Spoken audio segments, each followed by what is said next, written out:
सुहाना सफर है, आहा आहा आए सुहाना सफर, रुकती नहीं है नजारों पे नजर, आहा आहा आए सुहाना। ये हमारा show must go on.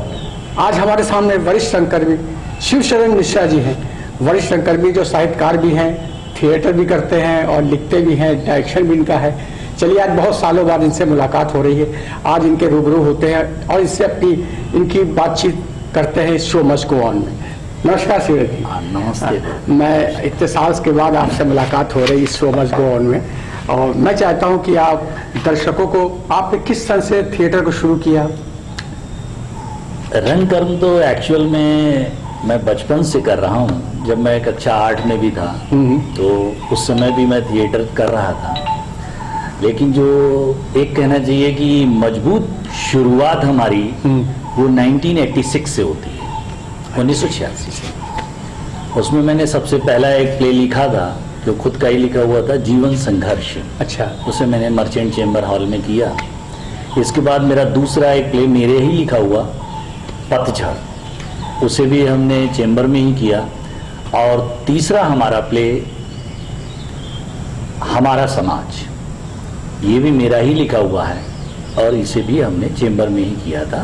Full length play थे ये 3 के, और यहीं से हमारी शुरुआत हो चुकी थी रंगकर्म की।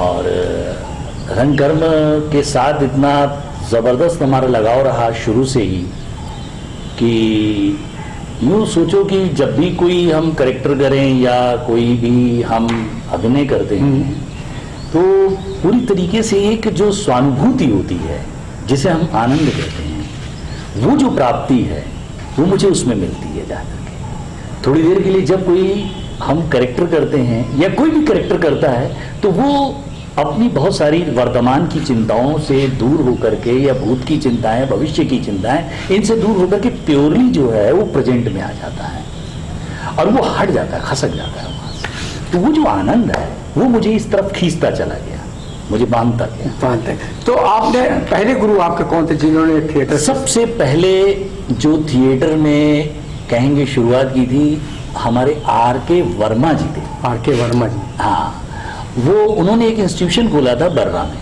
अच्छा अच्छा। दबोली रतन में। और अब तो इस समय वो हम लोगों के बीच नहीं है। मैं उन्हें परमात्मा से यही प्रार्थना करता हूँ कि वो जहाँ भी हों उनको शांति मिले,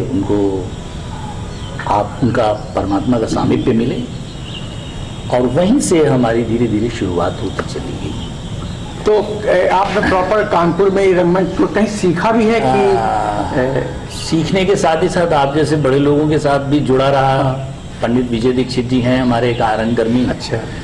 और डायरेक्शन और किस निर्देशकों के साथ और किस निर्देशकों के साथ आपने काम किया? एक सचदेवा जी हुआ था। सचदेवा जी, हाँ। अब तो नहीं रहे। सचदेवा जी के साथ भी हमने बहुत कुछ सीखने की कोशिश की थी और उन्होंने मुझे बहुत अच्छा सिखाया भी। एक्टिंग की बहुत सारी जो ज़रूरत की चीज़ें जो हर कलाकार को जानना ज़रूरी है, वो सचदेवा जी से भी जानने को मिला। पंडित विजय दीक्षित जी के साथ भी काम किया, राधेश्याम दीक्षित जी के साथ भी काम किया। और इसके साथ ही साथ नागपुर MFA के द्वारा कुछ वहाँ के प्रोफेसर्स थे, उनके साथ हमने एक वर्कशॉप भी यहाँ किया था जिसमें एंड गेम और सैमुअल बेकेट का और आपला बुआ असाह है ये भी प्ले किए और उनसे सीखा भी बहुत कुछ। जो नागपुर MFA है, मास्टर ऑफ थिएटर के लिए ही वो इंस्टीट्यूशन है, और वहाँ से जो बच्चे निकलते हैं वो बहुत अच्छे रंगकर्मी होते हैं जाकर के। जैसे अपना NSD है या DNA है, वैसे ही वो MFA भी है।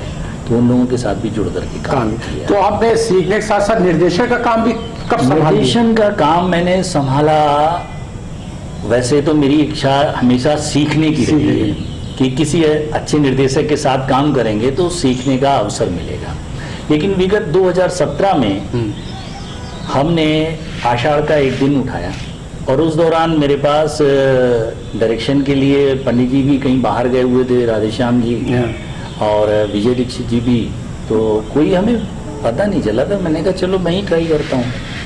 और उस प्ले को हमने किया और बहुत ही अच्छा प्रोडक्शन हुआ और एक प्रयोग भी किया।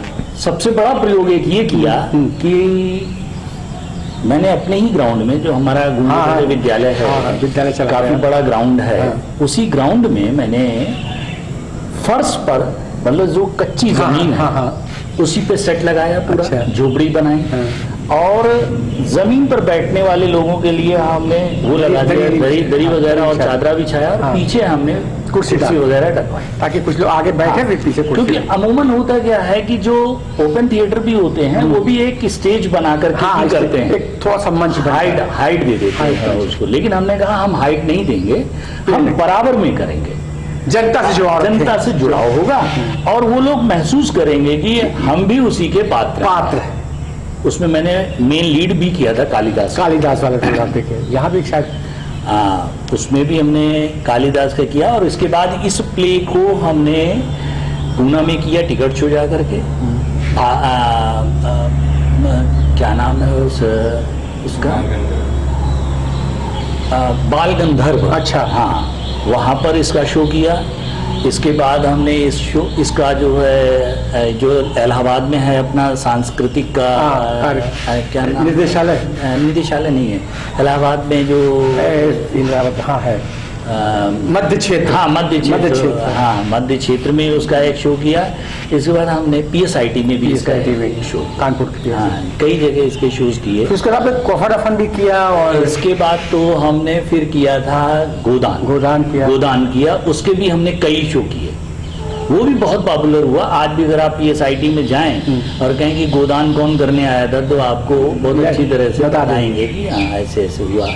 जो ग्रामीण भाषा का प्रयोग किया गया, ग्रामीण जो परिवेश है पूरा का पूरा उसको उतारा गया, तो बहुत लोगों को पसंद आया उसे देख करके।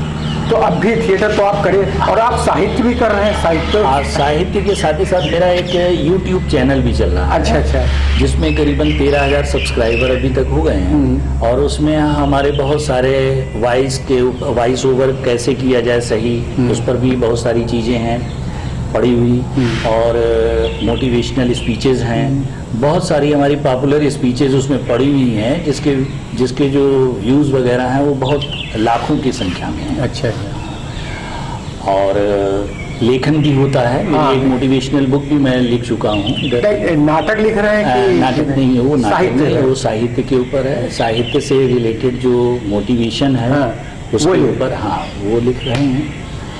और इसी के साथ ही साथ जो है बहुत सारा चिंतन और मनन चलता रहता है कि आर्ट एंड कल्चर के बारे में क्या होना चाहिए, कैसे आगे बढ़ना चाहिए। कुछ मुख्य बातें जो हम आपके साथ शेयर करना चाहेंगे। पहली तो बात तो बरुआ जी, आप जो ये कार्य कर रहे हैं वो बहुत ही कहिए कि एक इतना ज़बरदस्त क्रिएटिव काम है आपका, इतना सृजनात्मक कार्य है ये कि कभी भी कोई व्यक्ति जानना चाहेगा कि कौन लोग इस रंगकर्म से जुड़े हैं, उन्हें आपके जरिए बहुत सारी चीज़ें मिल जाएंगी।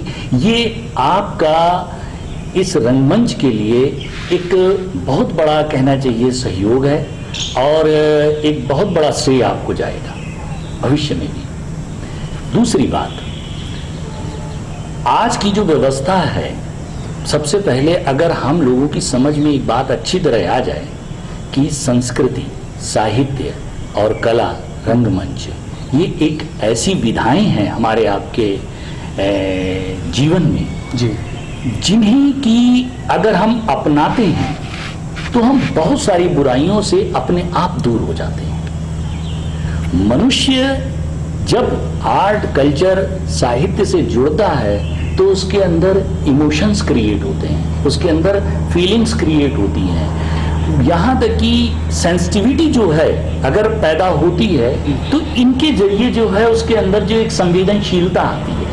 और एक संवेदनशील व्यक्ति कभी कोई गलत काम कर ही नहीं सकता है। सही कह रहे हैं। सेंसिटिविटी हमेशा सिखाती है कि स्वयं के अधिकार का त्याग किया जाए और दूसरे के अधिकार की रक्षा की जाए। जब हम संवेदनशील हो जाते हैं तो मुझे लगता है कि इस कुर्सी पर बैठना मेरा राइट है, बट अगर आप खड़े हैं तो आप बैठ जाइए। ये जन्म लेता है संस्कृति से, साहित्य से, कला से, रंगमंच से।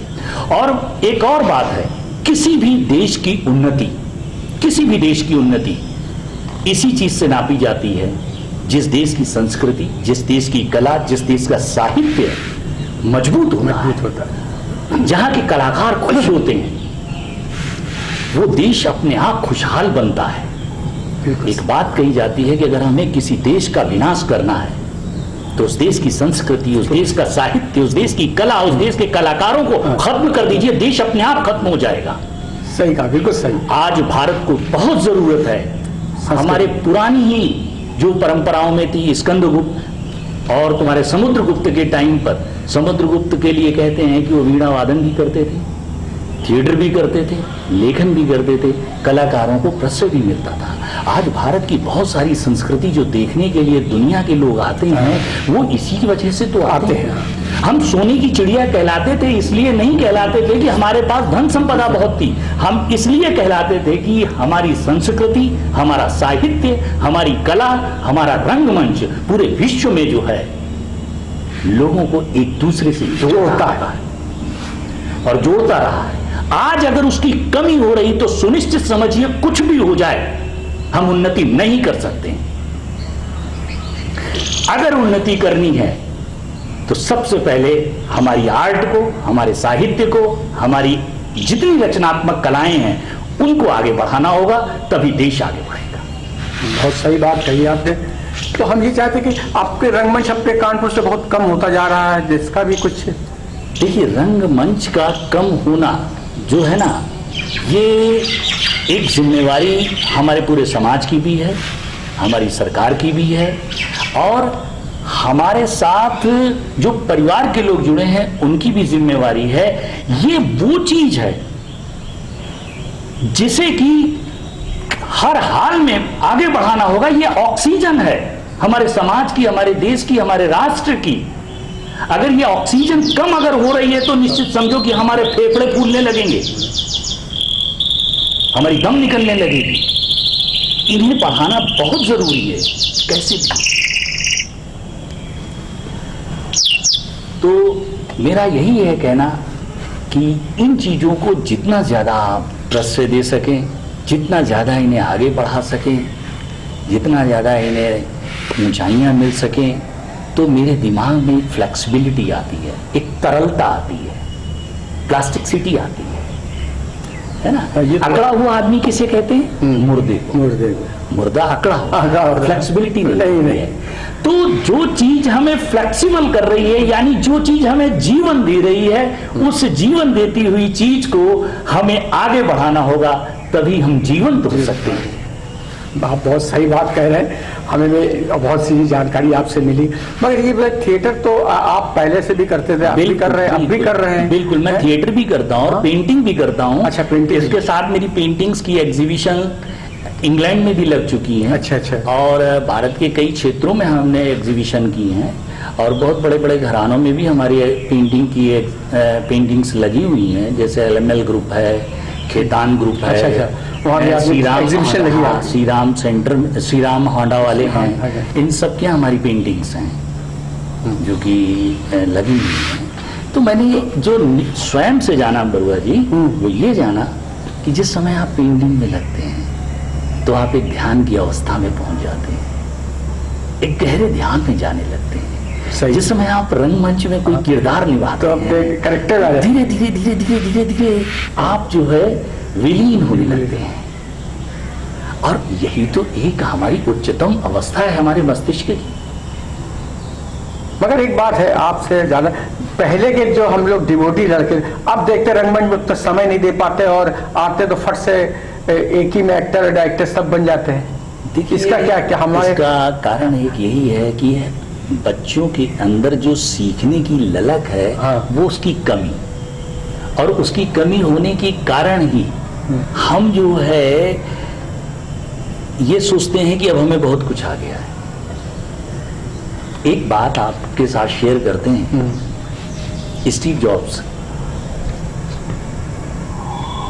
जिसने दुनिया को एक नया आयाम दिया, उसने एक बात कही थी, स्टे हंग्री स्टे फुलिश, ज्ञान के लिए हमेशा भूखे रहिए, ज्ञान के लिए हमेशा भूखे रहिए, और ये बात हमेशा जानते रहिए कि आपको अभी कुछ नहीं आता है, अभी और सीखना है। ज्ञान के आप स्टे हंग्री स्टे फुलिश, भूखे यानी ज्ञान की भूख हमेशा रखिए, और जितना भी जान गए हैं यही जानिए अपने को कि भैया अभी मैं बेवकूफ हूं, अभी मुझे कुछ नहीं आता है, और सीखना है। और ये दो चीजें जिसके भी जीवन में आएंगी वो तरक्की करता चला जाएगा। ये डिवोशन यहाँ पे नहीं हमने देखा।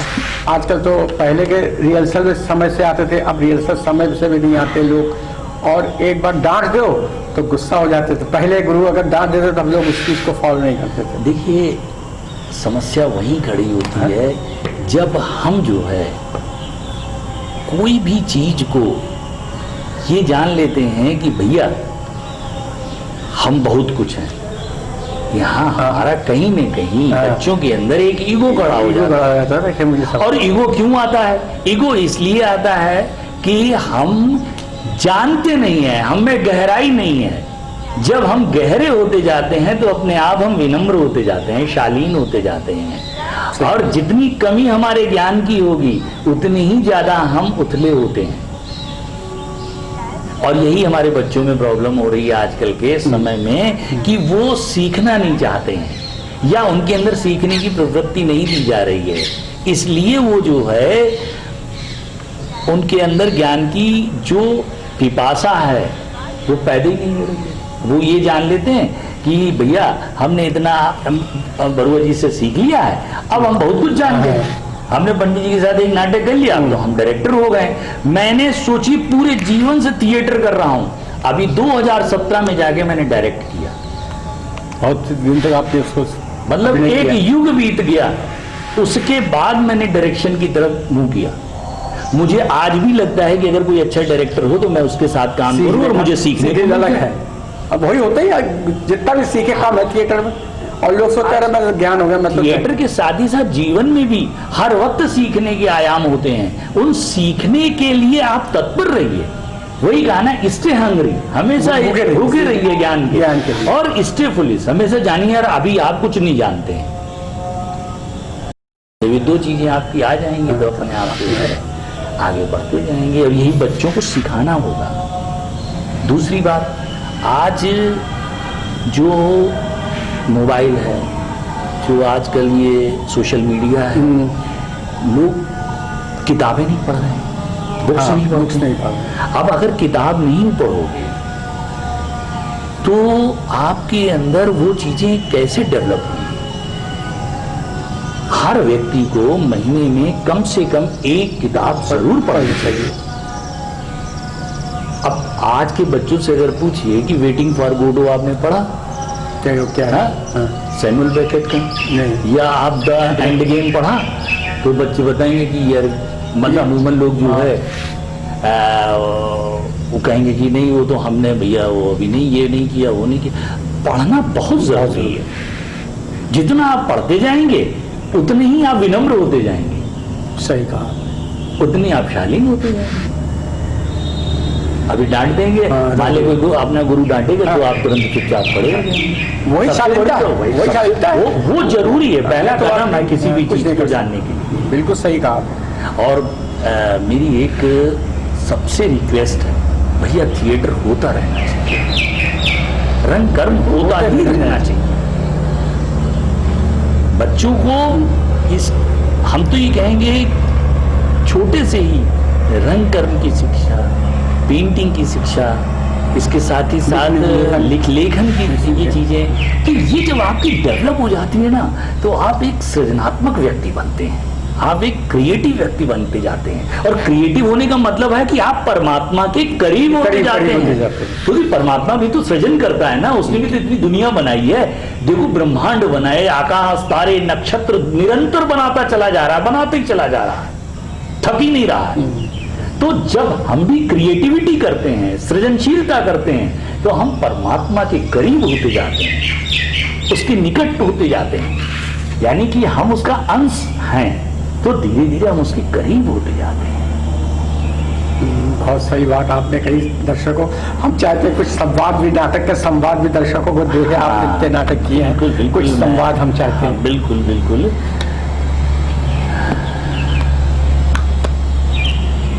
मैं कालिदास का एक कैरेक्टर है, जिस समय कालिदास जो है वापस आ जाते हैं राज्य और अपनी व्यवस्थाओं को छोड़ करके, जहाँ वो जाके फंस गए थे। जबकि मोहन राकेश का ये प्ले वास्तव में बहुत अच्छा प्ले है और हर एक को पढ़ना चाहिए। मैंने जो जिस दृष्टिकोण से उस प्ले को देखा है, उसका बहुत ही अच्छा देखा कि आपने तो किया भी है। हाँ, रोल भी किया और उसको खूब स्टडी किया। मुझे ये लगा कि देखो, एक व्यक्ति को वो काम करना चाहिए जिसमें उसका मन लगता हो। हाँ, सही, वो चीज नहीं करनी चाहिए जिसमें मन नहीं लगता हो। लेकिन आज दुनिया में हो क्या रहा है, वो कर रहा है जो वो करना नहीं चाहता है। क्योंकि माता पिता कि तुम ये करो, तुम इंजीनियर बनो, तुम डॉक्टर बनो, तुम ये बन जाओ। वो किसी तरीके से अगर इंजीनियर और डॉक्टर बन भी जाता है ना, तो भी उसके अंदर एक कुंठा पैदा होती है। लेकिन जो वो करना चाहता है वो नहीं दब जाता, और अगर वो करने को उसे मिलता है तो उसकी फ्लावरिंग होती है। उसके अंदर एक ऐसा भाव आता है ना कि वो फिर उसे खेल समझता है। देखिए, कभी कोई खेल खिलाड़ी आया, जैसे बच्चा है खेल के आता है जब, तो माता पिता से कभी ये नहीं कहता है कि मैं थक गया हूँ या हम इतनी देर काम कर रहे थे। हमेशा आप देखेंगे, आप थिएटर करके आते हैं, रिहर्सल करके आते हैं, तो घर पे कभी ये नहीं कहते हम थक गए, ऊर्जा। हाँ, लेकिन वही जब आप किसी दुकान जाते हैं या ऑफिस जाते हैं जिसमें आपका मन नहीं लगता, जब आप वो करते हैं तो आप घर में आते हैं, भाई थक गए, एक चाय दे दो, एक कॉफी पिला दो, दोबारा जाएंगे। हाँ, वो बड़ा वो है। तो क्या है ना, जिस चीज में आपकी रुचि है और वही आप करते हैं, तो वो आपके जीवन में खेल बन जाता है। और जो चीज आप नहीं करना चाहते हैं और फिर भी मजबूरन आपको करना पड़ रहा है, तो वही आपके जीवन में कुंठा बनने लगती है, वही आपके जीवन में अवसाद बनने लगता है, वही आपके जीवन की बीमारी बनने लगती है। आज दुनिया इसलिए दुखी नहीं है कि धन संपदा की कमी है। दुनिया के दुख का कारण यही है कि वो जो करना चाहता है बच्चा, उसे करने को नहीं मिल पा रहा है या वो नहीं कर पा रहा है, और जो नहीं करना चाहता है उधर उसको प्रेरित किया जा रहा है। माता पिता कहते हैं तुम्हें इंजीनियर बनना है, डॉक्टर बनना है, तुम्हें पैसा पैदा करना है, तुम्हें एटीएम मशीन बन जाना है, जिससे कि जितना हम चाहे निकाल ले, तुम चाहो तो तुम निकाल लो। लेकिन कहीं न कहीं गहरी निराशा, कहीं न कहीं गहरी कुंठा उसके जीवन में आती है। यही बात कालिदास अपने जीवन में बता रहा है। सुनेंगे आप? मैं अब बताता हूँ।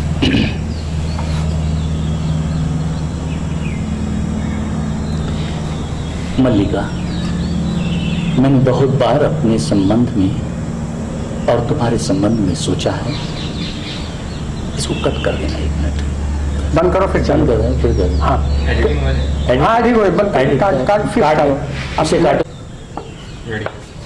मैंने बहुत बार अपने संबंध में सोचा है मल्लिका, और हर बार इसी निष्कर्ष पर पहुंचा हूं कि तुम्हारी मां अंबिका बिल्कुल ठीक कहती थी।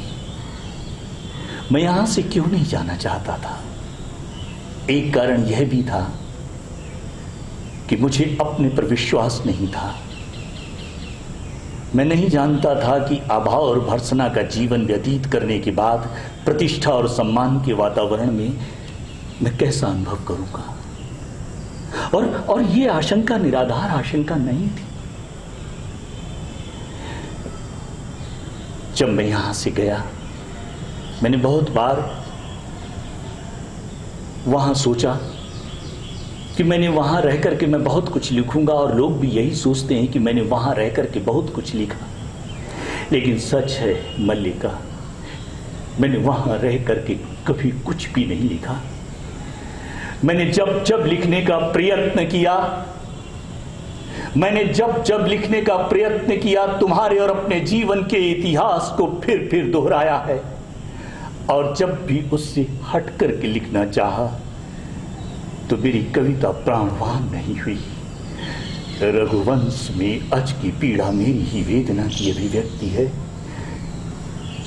और विरह विमर्दिता यक्षिणी तुम ही हो, तुम ही हो। बहुत सही, बहुत अच्छा है, मज़ा आ गया। आप हमारे इस चैनल में आए अपने, और दर्शकों को कुछ कहना चाहेंगे इस चैनल के माध्यम से? मैं सभी दर्शकों से और कलाकारों से मेरी एक विनम्र प्रार्थना है कि आप सब लोग साहित्य को, कला को, रंगमंच को और हमारे कलाकारों को हमेशा प्रोत्साहन दो, उसे आगे बढ़ाओ, क्योंकि उनके आगे बढ़ने से हमारा देश आगे बढ़ता है, हमारा राष्ट्र आगे बढ़ता है। इसी के साथ मैं आप सभी को बहुत बहुत धन्यवाद देता हूँ। मैं एक छोटी सी भेंट है जो मैं आपको देना चाहता हूँ। Thank you. जाने कहाँ गए वो दिन, कहते थे तेरी राह में नजरों को हम बिछाएंगे। जाने कहाँ आए सुहाना सफर होए, आहा आहा आए सुहाना सफर।